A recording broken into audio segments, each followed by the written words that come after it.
Hello everyone. और last lecture तक हम यहाँ तक कर चुके थे, तो बीच में कुछ ऐसा हो गया था जिसकी वजह से वीडियो पॉज करनी पड़ी। तो आइए यहाँ पे स्टार्ट करते हैं।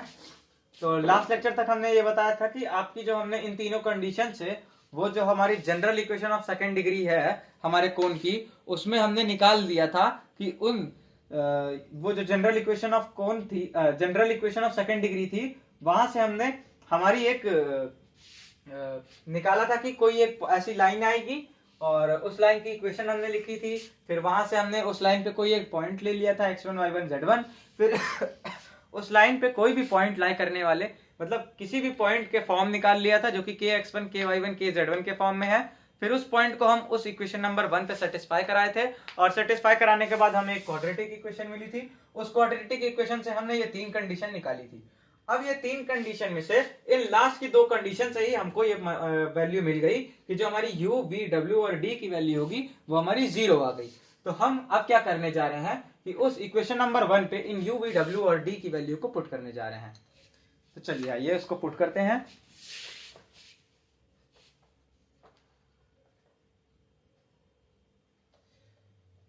अगर हम इक्वेशन नंबर 1 पे आप देखिए, मैच करिए, अगर हम u v w और d की वैल्यू को 0 पुट करते हैं तो हमको क्या मिलेगा, ax square plus by square plus cz square plus 2fyz plus 2gzx plus 2hxy is equal to 0। और ये जो इक्वेशन आई है ये हमारे कोण की इक्वेशन है। कैसे कोण की?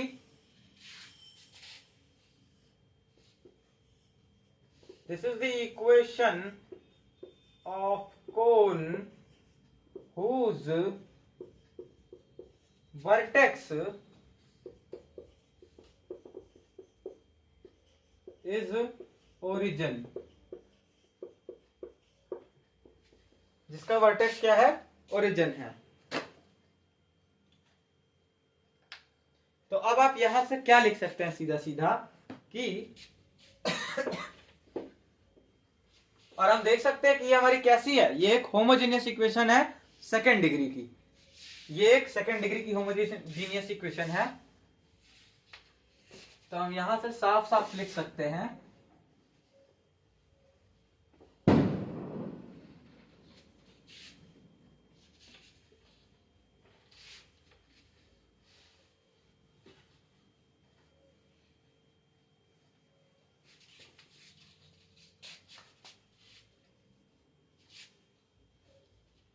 कि if vertex of cone is origin,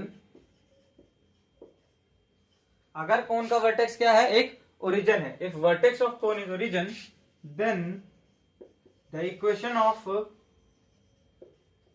that cone will be a homogeneous equation of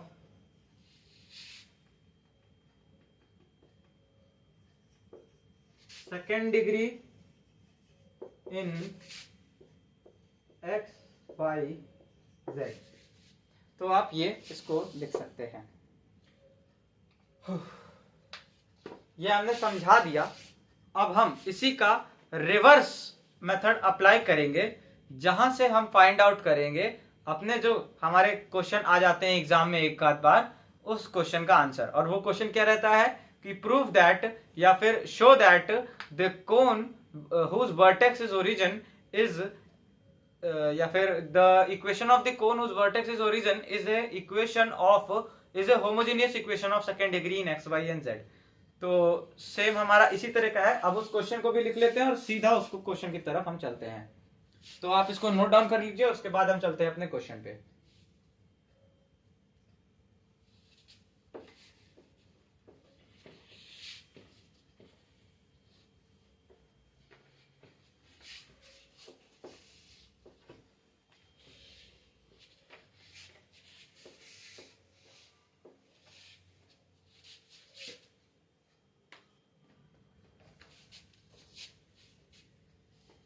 सबसे पहले तो लिख लीजिए कि इस क्वेश्चन को हम दो तरीके से लिख सकते हैं, तो हम दोनों तरीके लिख दे रहे हैं क्वेश्चन के।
तो क्वेश्चन के ये हमारे दोनों फॉर्म हैं, इसको आप लिख लीजिए। पहला फॉर्म हमारा कह रहा है कि अगर हमारा कोई कोण है, यहाँ पे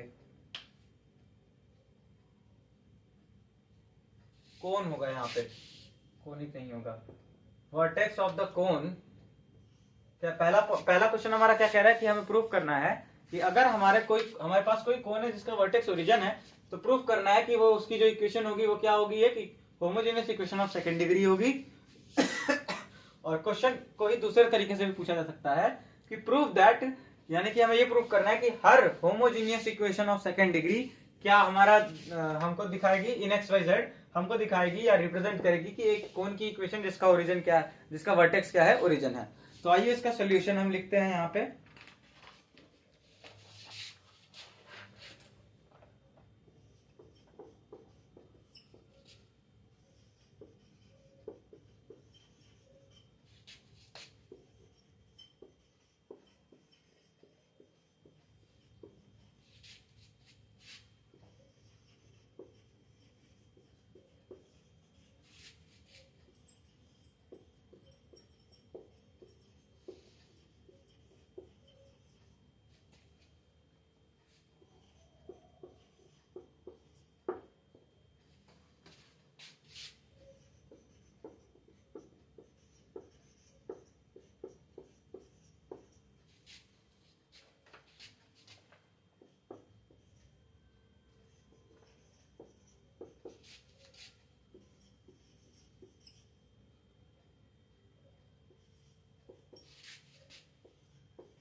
ये हमारी क्या है, हमने एक homogeneous equation of second degree x y z में कंसीडर कर ली है।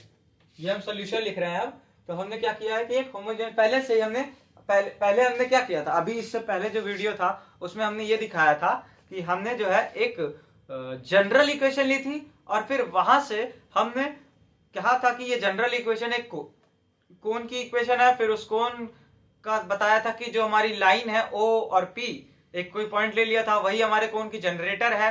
तो उस लाइन पे आने वाला कोई भी पॉइंट हमारी कोन की इक्वेशन को सेटिस्फाई करेगा। तो उस पॉइंट को हमने क्या किया था, इक्वेशन 1 अगर हमने माना है कि वो कोन की इक्वेशन है, तो उस पर सेटिस्फाई कराया था। फिर वहां से 3 कंडीशन आई थी, और फिर हमने ओवरऑल अल्टीमेटली यूवीडब्ल्यू की वैल्यू हमने 0 करी थी, यूवीडब्ल्यू डी की, और फिर वहां से दिखाया था कि हाँ वो जो इक्वेशन नंबर 1 यानी कि general equation of second degree in x y z है वो हमारे एक होमोजीनियस इक्वेशन में बदल जाती है अगर हमारा जो है वो कोन को रिप्रेजेंट करेगी तो, जिसका वर्टेक्स हमारा ओरिजिन है। लेकिन अब हम यहाँ पे क्या कर रहे हैं, पहले हम homogeneous equation of second degree ले रहे हैं और फिर हम जहां पे अपना प्रूविंग दिखाएंगे। तो पहले हमने यहाँ पे क्या ले लिया, ये एक होमोजेनियस इक्वेशन है सेकेंड डिग्री की एक्स वाई जेड में, वो हमने लिख ली। इसको हम लिख लेते हैं इक्वेशन नंबर 1। अब यहाँ पे हम क्या लेंगे, फिर से हम एक पॉइंट ले लेंगे P, जिसका कोऑर्डिनेट क्या होगा x1 y1 z1, और वो हमारे कोण पे लाई कर रहा होगा। Let P x1 y1 z1 be a point on the surface 1। हमने अभी सरफेस 1 को ये नहीं कहा है कि ये कोण की इक्वेशन है, हम इसको कोण की इक्वेशन दिखाएंगे। तो इसीलिए हमने क्या किया कि ये जो सरफेस 1 है चाहे जैसी भी हो सकता है ये कोण ना हो सिलेंडर हो, तो P हमारा पॉइंट इस सरफेस पे है हमने मान लिया। तो अब इसको इक्वेशन को सेटिस्फाई भी करेगा, तो हम क्या करेंगे, देन सेटिस्फाई कराएंगे ax1 square plus by1 square plus cz1 square plus 2f y1 z1 plus 2g x1 z1 plus 2h x1 y1 is equal to 0। और इसको हम इक्वेशन नंबर 2 लिख लेते हैं। अब हम इस इक्वेशन नंबर 2 से हम क्या कर सकते हैं, देखिए हमको अगर दिखाना है कि ये कोण की इक्वेशन है तो हमें सबसे पहले क्या निकालना होगा, वो लाइन जो कि हमारे कोण को जनरेट करती है। और अगर हम बता दिए कि वो लाइन हमारी जो इक्वेशन है इस इक्वेशन पे लाई कर रही है, इस सरफेस पे लाई कर रही है, इसका मतलब क्या है कि वो लाइन हमारे इस कोण को जनरेट कर रही है, इस कोण पे ही लाई कर रही है। समझ रहे हैं आप बात को? तो वही हम क्या कर रहे हैं, हमें निकालना है वो लाइन। अब लाइन निकालने के लिए हम क्या किए थे, आपको याद करना होगा इससे पहले वाला स्टेप, कि हमने लाइन माना था और फिर वहां से लाइन से हमने के लिया था, और मतलब कि kx1 ky1 और kz1 हमने लाइन पे कोई भी पॉइंट का कोऑर्डिनेट माना था और फिर वहां से हम जो है क्वाड्रेटिक इक्वेशन फॉर्म किए थे। लेकिन हम यहाँ पे क्या करेंगे, ये साइड और ये साइड दोनों जीरो, मतलब ये दोनों इक्वल है, इक्वल का साइन लगा है, दोनों तरफ अगर हम के स्क्वायर से मल्टीप्लाई कर दे तो हमें कुछ मतलब कोई चेंजेस नहीं आएंगे इस इक्वेशन में। तो वही हम करेंगे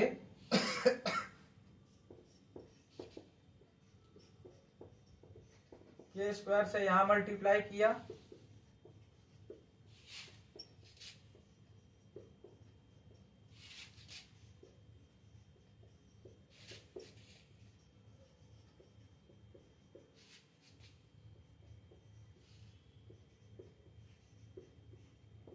और के टाइम्स से यहाँ के स्क्वायर टाइम्स से यहां मल्टीप्लाई किया तो भी 0 हो जाएगा। और क्या, के की वैल्यू कुछ भी हो सकती है, जैसे हमारी लाइन पे भी के की वैल्यू कुछ भी हो सकती थी ना, क्योंकि हमारा के तो कोई भी एक कांस्टेंट होता है, तो यहाँ पे भी हमारी के की वैल्यू कुछ भी हो सकती थी। यहां हम लिखेंगे फॉर ऑल के। ये हमारा क्या हो जाएगा फिर आगे, ए के x1 स्क्वायर के x1, देखिए अंदर हम मल्टीप्लाई कर दें के स्क्वायर को, तो ये जो हमारा के x1 है इसका स्क्वायर हम लिख सकते हैं प्लस b टाइम्स ऑफ के y1 का square plus c times of के z1 का स्क्वायर प्लस 2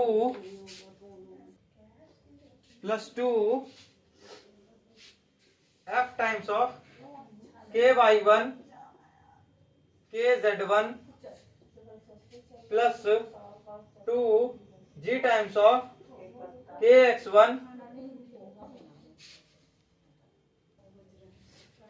के x1 के z1 plus 2 times of h के x1 इंटू के y1 is equal to 0।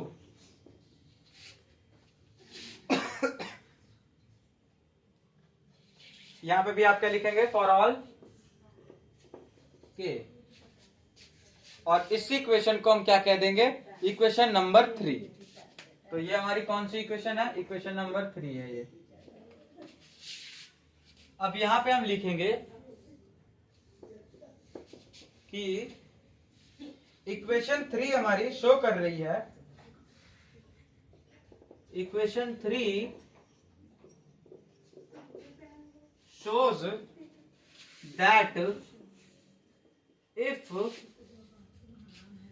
x1, y1, z1, अगर हमारा x1, y1, z1 हमारे सरफेस 1 पे, ये वाले सरफेस पे लाई कर रहा है, if x1, y1, z1 lies on the surface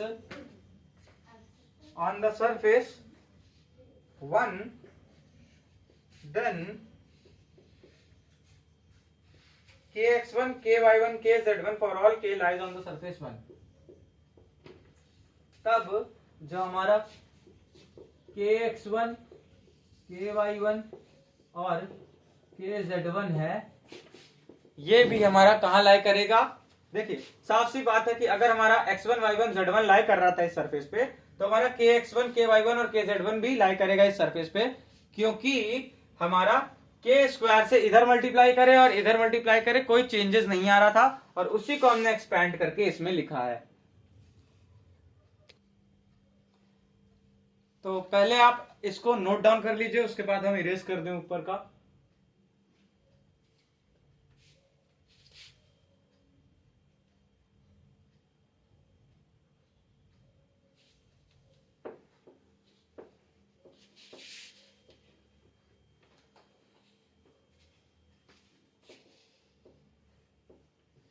और अभी मैं आपको लास्ट में एक ऐसी चीज बताऊंगा जिसको, अगर ये सब आपको थोड़ा बहुत टेंशन दे रहा है, मैं जानता हूं थोड़ा टेंशन देता है ये समझते वक्त, क्योंकि स्टार्टिंग में कौन पढ़ते वक्त ये चीज नहीं समझ में आती, हल्का सा या थोड़ी सी समझने में टफ लगती है। तो लास्ट में मैं आपको एक ऐसा टिप या कह सकते हैं एक ऐसी एडवाइस दूंगा, या एक ऐसा जो आपको आगे आने मिलने वाला है, वो एक ऐसी चीज बताऊंगा जिससे आपको वो टेंशन एकदम ही खत्म हो जाएगी। तो बस बने रहिए हमारे साथ लास्ट में इस वीडियो के, वो बताने से पहले जाऊंगा, या अगर आप चाहते हैं वो चीज अभी जानना तो आप लास्ट में जाके देख सकते हैं। लेकिन फिर से वापस आके इसको कंप्लीट जरूर कीजिएगा। तो चलिए, तो यहाँ पे हम क्या लिख रहे थे कि lies on the surface 1, then kx1, ky1 and kz1 वाला जो हमारा पॉइंट है, for all k lies on the surface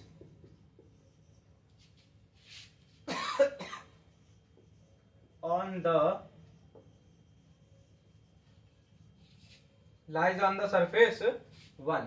किस सरफेस पे लाई कर रहा है, हमारे 1 सरफेस पे लाई कर रहा है। तो यहां पे हम क्या लिखेंगे, hence x upon x2 is equals to y upon y2 is equal to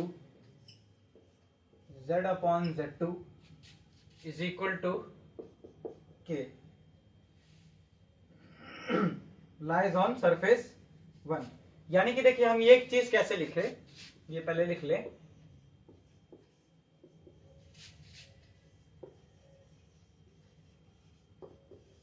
lies on the surface 1। देखिए हमने क्या कहा कि अगर हमारा x1, y1, z1 इस इक्वेशन को, या ये जो भी सरफेस की इक्वेशन है उसको सेटिस्फाई कर रहा है, ठीक।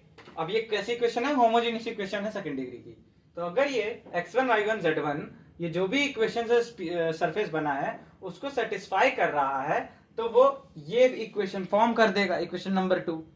अब हम इक्वेशन नंबर 2 को देख के क्या कह रहे हैं कि अगर हम दोनों तरफ के स्क्वायर से मल्टीप्लाई कर दें तो इक्वेशन नंबर 2 में नील फर्क पड़ेगा, कोई फर्क नहीं पड़ेगा, 0 फर्क पड़ेगा। अब के स्क्वायर को अगर हम मल्टीप्लाई कर दिए तो वहां से हमको ये निकल के आ गया, ये थर्ड इक्वेशन। अब हम थर्ड इक्वेशन को देख के कह रहे हैं कि अरे अगर हम ध्यान से देखें तो यही हमारी इक्वेशन नंबर 1 पे kx1, ky1, kz1 यानी कि x, y और z की बजाय हम kx1, ky1 और kz1 भी यूज कर सकते हैं, तब भी हमारी ये इक्वेशन को वो सेटिस्फाई करेगा। और जहां पे हम के की कोई एक पर्टिकुलर वैल्यू नहीं ली है, के की वैल्यू कुछ भी हो सकती है, तो हम ओवरऑल क्या कह रहे हैं कि हमारा के x1 के y1 के z1 जहां पे के हमारे कोई भी वैल्यू है, वैसा पॉइंट हमारी इस इक्वेशन को हर केस में सेटिस्फाई करेगा। और अगर ये हमारा इस इक्वेशन को सेटिस्फाई कर रहा है ऐसा कोई पॉइंट, इसका सीधा सीधा मतलब है कि हमारा जो पॉइंट है वो पॉइंट नहीं, के की वैल्यू हम चेंज करते जाएंगे तो वो हमारा एक लाइन फॉर्म कर देगा, वो पॉइंट मिल के, और वो हमारी लाइन क्या है, ये है। और ये लाइन हमारे कहाँ लाई, और वो सारे पॉइंट हमारे उस सरफेस पे लाई करेंगे क्योंकि उस सरफेस की इक्वेशन को सेटिस्फाई कर रहा है। इसका मतलब कि वो जो हमारी उन पॉइंट से लाइन बनेगी वो पूरी की पूरी लाइन भी उस सरफेस पे लाई करेगी। और अगर ये हमारे ये जो लाइन हमारी बनी है ये वाली, देखिए एक लाइन की इक्वेशन होगी, ये ध्यान से देखिए ये, तो ये जो हमारी लाइन बनी है ये अगर हमारे इस सरफेस पे लाई कर रही है तो हम क्या कह सकते हैं कि इस सरफेस की ये लाइन हमारी क्या है, जनरेटर है, लाइज ऑन द सरफेस 1। तो यहां से लिख सकते हैं कि similarly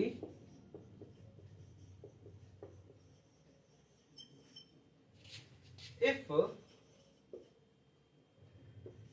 x1, y1, z1 lies on the surface 1,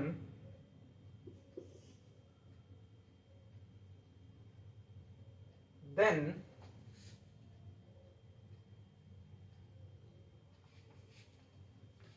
अच्छा ये तो हम शायद लिख लिए हैं,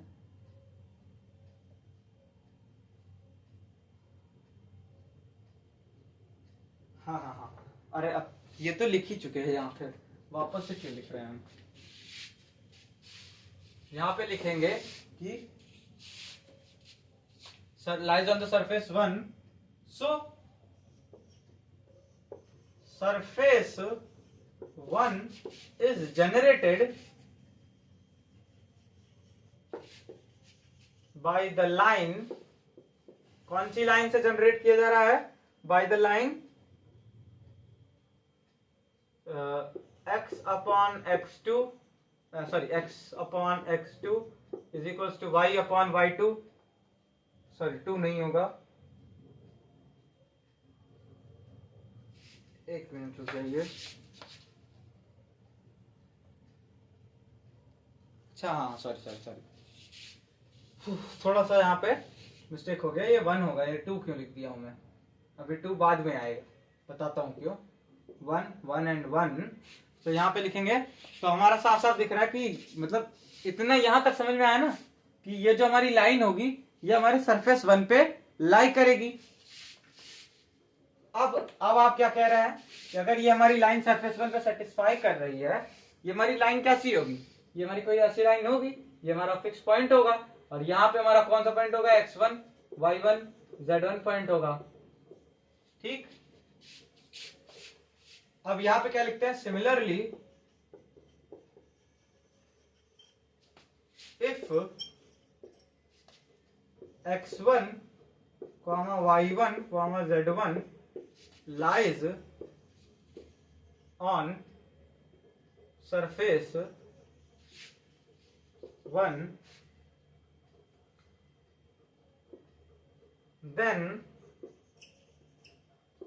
kx2, ky2,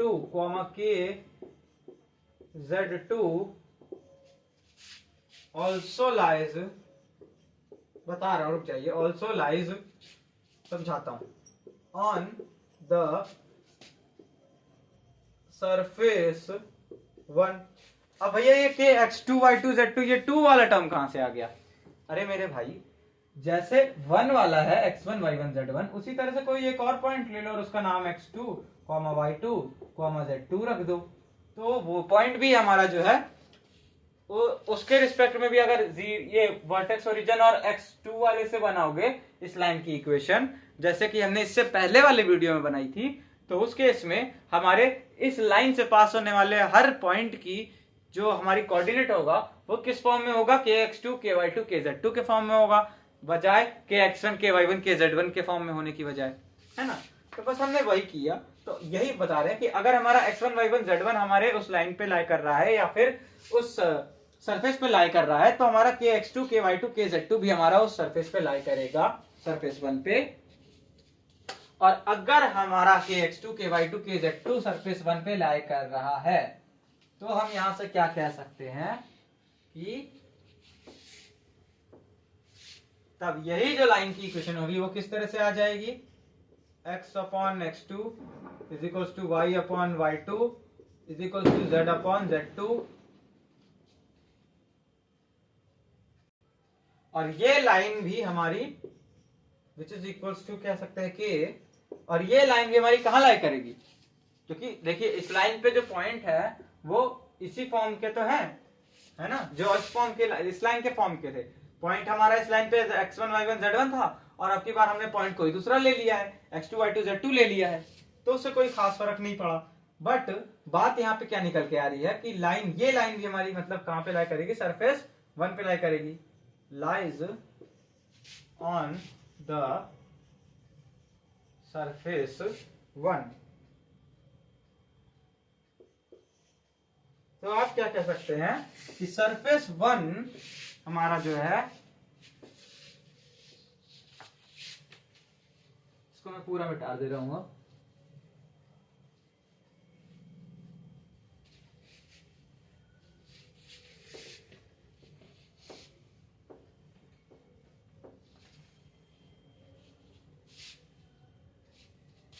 कि surface 1 is generated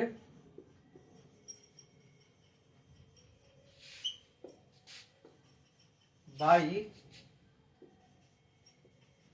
moving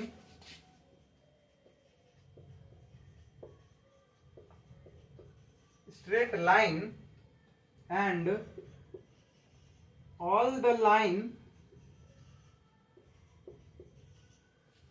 which lies on the surface 1 passes through the origin, and all the line which lies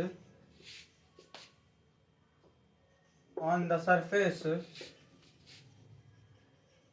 1 passes through the origin। ये हम कैसे कह रहे हैं, सबसे पहला इतने पार्ट को समझते हैं एंड से पहले, कि surface 1 is generated by moving straight line. Moving क्यों कह रहा है ये, आपको याद है ये ओरिजिन हमने माना था जिसका कोऑर्डिनेट हमने 0,0,0 लिया था, और इस लाइन की इक्वेशन ये x1 y1 z1 को जब हम कंसीडर कर रहे थे पॉइंट P, तो कैसे लिखी थी, देखिए कैसे, x माइनस 0 अपॉन में x माइनस सॉरी हमने लिखी थी कोई मतलब अगर हमें दो पॉइंट पता तो हम अपनी लाइन की इक्वेशन कैसे लिखते हैं, x माइनस x1 अपॉन में x2 माइनस x1, तो x माइनस x1 0 और सॉरी हाँ x माइनस x1, ठीक ठीक ठीक, तो ये हमारा x माइनस 0, और उसके बाद हम क्या लिखेंगे यहाँ पे कि x1 माइनस 0, तो ये भी हमारा x1 हो गया और ये हमारा x हो गया। फिर इसी तरह से y अपॉन y1 आ जाएगा is equals to z upon z1, because हमको एक पॉइंट ओरिजिन पता है, एक पॉइंट x1 y1 z1 पता है, और ये हमारा k के इक्वल आ गया था। ये हमारी लाइन की इक्वेशन आई थी जो कि हमारे उस कोन पे लाई कर रही थी। अब बात आती है कि अगर हम इस लाइन को थोड़ा सा मूव करा दिए, ये ध्यान दीजिए कि हमने अगर मूव नहीं कराया, कोई और पॉइंट ले लिया x2 y2 z2, तो हमारी जो लाइन होगी वो किस तरह से आएगी, x upon x2 is equal to y upon y2 is equal to z upon z2। मे भी हो सकता हो कि अगर हम x2 y2 z2 की वैल्यू रखें x1 y1 z1 की बजाय, तो हमारा ऊपर भी चेंजेस आएंगे, ऑब्वियस सी बात है, जिसकी वजह से k हमारा मतलब k की वैल्यू कांस्टेंट बनी रहेगी। लेकिन देखने वाली बात यह है कि एक बार हमारी लाइन का direction ratios x1 y1 z1 है, एक बार हमारी लाइन के direction ratios x2 y2 z2 है। डायरेक्शन रेशियोज क्या बताते हैं, डायरेक्शन रेशियोज हमारी लाइन की दिशा बताते हैं, यानी कि या फिर कह सकते हैं हम लाइन के अलोंग जो वेक्टर है उसकी डायरेक्शन बताते हैं। तो ये कहा जा रहा है कि कभी ये जो इस फिक्स पॉइंट से पास होने वाली लाइन है, कभी उसकी डायरेक्शन ये है, कभी उसकी डायरेक्शन ये है, कभी उसकी डायरेक्शन ये है, कभी उसकी डायरेक्शन ये है, कभी उसकी डायरेक्शन ये ऐसे ऐसे करके घूम रही है, तभी हम कह रहे हैं कि सरफेस 1 जो है वो generated by moving straight line हम कह रहे हैं। अब इतना समझ में आ गया। अब आते हैं सेकंड पे, and all the line which lies on the surface 1 passes through the origin.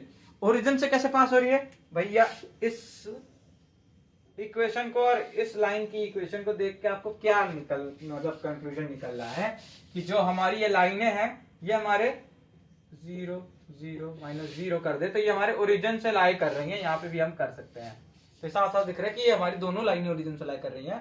तो अगर हम एक लाइन और दूसरी लाइन ओरिजिन से इस तरह दिखा दिए कि वो उन लाइनों से सरफेस हमारी 1 क्रिएट हो रही है और वो लाइन ओरिजिन से पास हो रही है, तो हम यहाँ से क्या कह सकते हैं कि surface 1 is generated by moving straight line and all the lines which lies on the surface 1 passes through the origin. तो यहाँ पे हमारा वो जो क्वेश्चन था यहीं पे वो हमारा प्रूव हो गया।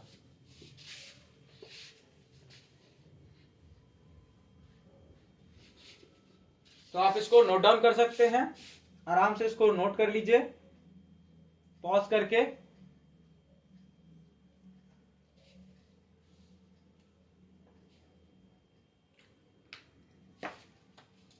चलिए, तो अब मैं आपको यहाँ पे एक चीज बता दूं पहले कि जब आप कोन पढ़ेंगे ना, तो कोन की जो आप जैसे होते हैं ना, जैसे हमने स्फीयर पढ़ा, स्ट्रेट लाइन्स एंड प्लेन्स पढ़ा, तो उसमें प्लेन्स की एक बहुत ही कॉमन सी सिंपल सी इक्वेशन होती थी, r.n+d = 0, या जितनी भी फॉर्म्स होती थी इंटरसेप्ट फॉर्म, वो बहुत ही सिंपल होती थी।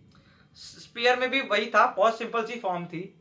और जो हमारा सर्कल था वो भी हमारा एकदम सिंपल था, दो इक्वेशन से ही हमारी दो इक्वेशन को एक साथ लिखेंगे तभी हमारी सर्किल की इक्वेशन बनती थी। एक होता था स्फीयर और एक होता था कोई प्लेन, तो इससे हम जान जाते थे कि वो हमारा सर्किल की इक्वेशन है। बट यहाँ कोन की इक्वेशन बड़ा झमेले टाइप लग रही होगी अभी आपको, है ना। ये फालतू सेकेंड डिग्री होमोजीनियस इक्वेशन, वो भी केवल उस कोन की बता रहे हैं जो कि हमारा केवल ओरिजिन से पास हो रहा है, जिसका वर्टेक्स मतलब ओरिजिन है ना। और क्या जनरेटिंग लाइन की इक्वेशन आ रही, फिर वो फलाना डिमाका, वो सब नहीं काम आएगा। यहां तक जितना भी मैंने कराया आपको, ये सिर्फ और सिर्फ ये जो मैंने एक क्वेश्चन लिखा था ना, एक क्वेश्चन ये और ये, इस क्वेश्चन को ये क्योंकि आ जाता है कभी कदार भूले भटके, हर 3-4 साल में एक बार, और वो भी ऑप्शन रहता है इसका भी अल्टरनेट एक, तो आ जाता है, इसलिए मैंने ये चीज मुझको समझाना जरूरी थी। क्योंकि अगर छूट जाता तो ये होता कि भैया हमने तो पूरा पढ़ा था, पेपर में ये आ गया, समझ रहे ना, इसलिए मैं छोड़ नहीं सकता, तो मैंने ये पढ़ाया। लेकिन अब हम बता रहे हैं जो कोन की हमारी इक्वेशन होती है वो इस फॉर्म में तो लिखी ही जाती है, मतलब कि कोई भी कोन जिसका वर्टेक्स हमारा ओरिजिन है उसकी इक्वेशन कैसे होगी, होमोजीनियस के सेकेंड डिग्री की XYZ में इक्वेशन के बराबर, मतलब इक्वेशन से ही रिप्रेजेंट किया जाएगा वो कोन। बट कोन की इक्वेशन को केवल और केवल उससे नहीं रिप्रेजेंट करते, कोई भी कोन की इक्वेशन को हम दो इक्वेशन से रिप्रेजेंट कर सकते हैं। पहला एक हमारी लाइन की इक्वेशन होगी जो कि हमारे क्या होगा, जनरेटिंग लाइन कहते हैं जिसको, और दूसरा वो सरफेस एक या फिर कोई एक कर्व दिया होगा। अगर सरफेस दिया होगा तो वो जो हमारी जनरेटिंग लाइन होगी वो सरफेस पे जहां जहां टेंजेंट आएगी उसका लोकस लेंगे तो हमारा कोन आ जाएगा। बहुत ही सिंपल सा स्टेप है, इतना कॉम्प्लिकेटेड नहीं है, मैं गारंटी दे रहा हूं आपको, बहुत ही सिंपल सा है। अभी जब हम वो तरीका बताएंगे आपको तो वो आपको समझ में आने लगेगा। लेकिन ये क्वेश्चन आ जाता है कभी कभी, इसलिए मुझे कराना था, और ये मैं पूरा अपना मतलब कह सकते हैं कि मैं पूरा कोशिश किया कि आपको समझ में आए। हाँ मानता हूं थोड़ा सा अजीब है, क्योंकि थोड़ा सा कह सकते हैं ना, ये प्रूव करना है यार, ये प्रूविंग है, ये कोई सॉल्व करना नहीं है। और प्रूविंग में हम थोड़ी सी लैंग्वेज यूज करते हैं, और जहां हम लैंग्वेज यूज करते हैं, और अगर हम देखिए आप कोई भी क्वेश्चन सॉल्व करते हो तो आप सिंपल सिंपल कंसेप्ट भिड़ाने पे फोकस कर रहे होते हो, बट यहाँ पे हमको कंसेप्ट को तोड़ मरोड़ के रखना होता है, अपनी लैंग्वेज में उसको एक्सप्लेन करके किसी तरह प्रूव करना होता है कोई चीज। तो बच्चा कोई कंसेप्ट भिड़ाने में लगा होता है, लेकिन बात वहां क्या चल रही होती है कि हमें वो चीज प्रूव करके दिखानी है। जैसे हम यहाँ पे ये चीज हमने क्यों लिखी है लैंग्वेज भैया कि सरफेस 1 हमारा, सरफेस 1 जो है, ये जो लाइन की इक्वेशन है वो सरफेस 1 पे लाई कर रही है। फिर इसी तरह से हम अगर x2 y2 z2 मतलब kx2 ky2 kz2 ले लेंगे और वहां से हम फिर एक लाइन खींच देंगे, है ना, तो वो लाइन भी हमारी सरफेस वन पे। तो हम ये सब क्यों नौटंकी कर रहे हैं, बस इसीलिए कर रहे हैं क्योंकि हम प्रूव कर सकें उसको। तो आई होप आप समझ रहे होंगे। ये क्वेश्चन आप रट लीजिएगा, आपके पेपर में आ जाता है, इतना भी कुछ खास इंपॉर्टेंट नहीं है, बट हाँ 3-4 साल में आ जाता है। तो अगर आप 90% प्लस लेके चल रहे हो अपना टारगेट, बहुत अच्छी बात होती है, जो कि इलाहाबाद यूनिवर्सिटी में बहुत ही टफ स्कोर रहता है। इतना मुश्किल मतलब इतना आसान नहीं रहता 90+, लेकिन अगर आप ड्रीम करके चल रहे हो तो ये सारे क्वेश्चन आपको फिर तो तैयार करके जाने जरूरी होंगे, और इसीलिए मैं ये क्वेश्चन कराया। तो ऐसा नहीं है जिनको 70% लाने हैं वो ये सब ना तैयार करें, तैयार आपको सब करना है। एक बार पढ़ लीजिएगा, बहुत ईजी है ना, ज्यादा दिक्कत नहीं होगी आई थिंक आपको। तो अब अगले टर्म से या नेक्स्ट लेक्चर से हम आपको क्या कराएंगे, सिंपल आपको जो है क्वेश्चन सॉल्व कराने लगेंगे अपनी बुक के। और कौन सी बुक रहेगी, एन सरन वाली बुक रहेगी। वो मैंने आपको बुक के जो आप ज्योमेट्री की प्लेलिस्ट जाएंगे, मैं लिंक डाल दूंगा डिस्क्रिप्शन में, और आपका टेलीग्राम ग्रुप का भी लिंक डाल दूंगा फर्स्ट ईयर के लिए, जहां पे आपको इन सब की नोट्स और कह सकते हैं कोई भी अगर आपको डाउट हो वो भी आप पूछ सकते हैं। तो मैं यही कह रहा हूं कि जो आपको जिस बुक से ये चैप्टर सॉल्व करना है वो एन सरन की बुक है, और वो वीडियो जो है आप देख लीजिएगा। हमारी जो ज्योमेट्री की प्लेलिस्ट है, प्लेलिस्ट पे जब जाएंगे आप तो जो ज्योमेट्री की प्लेलिस्ट है बीएससी पार्ट 1 की, उसमें आप देखेंगे तो आपको जो है आई थिंक शुरू के 3 लेक्चर, पहला लेक्चर तो आपका इंट्रो पे है सिलेबस पे, दूसरा लेक्चर आपका सिलेबस के बाद आ जाता है शायद इंपॉर्टेंट बुक्स पे, और तीसरा लेक्चर आ जाता है पेपर के पैटर्न पे। तो मैंने बुक्स पे भी बुक्स वाले लेक्चर में भी बताया है कि कौन सी बुक्स पढ़ेंगे, और सिलेबस थोड़ा सा और डिस्क्राइब कर दिया है हमने जो है पेपर पैटर्न वाले वीडियो में। तो आप वो तीनों वीडियो देख लेंगे तो आपके कम से कम बेसिक कंसेप्ट तो क्लियर हो जाएंगे कि कैसे आप जो है अपनी बीएससी की प्रिपरेशन को स्टार्ट कर सकते हैं। खैर जो यहाँ तक वीडियो देखा आया होगा उसको समझ में आ ही गया होगा, पर फिर भी मैं सजेस्ट करूंगा कि आप एक बार वो वीडियो देख लीजिए। तो वही मैं बता रहा हूँ, एन सरन की बुक से हम क्वेश्चन सॉल्व करवाएंगे। पेज नंबर 126 पे क्वेश्चन नंबर 1 है ये। नेक्स्ट अभी आपको दिख नहीं रहा होगा, ब्राइटनेस थोड़ी सी है, तो सॉल्व कराएंगे। और क्वेश्चन जब हम आपको सॉल्व कराएंगे ना न्यूमेरिकल वाले, तो आपको उतना टफ नहीं लगेगा, ये बहुत इजी लगेगा, मक्खन है एकदम। ये सब ना समझिए, इन सब जो मिले में मत पड़िए, ये बस प्रूविंग थी, आप इतना लेके चलिए, आपको समझा दी गई, पूरा कोशिश किया वैसे मैंने समझाने का। तो चलिए यहीं पे ये लेक्चर खत्म करते हैं, मिलते हैं अगले लेक्चर में, तब तक के लिए पढ़ाई करते रहिए। All the very best.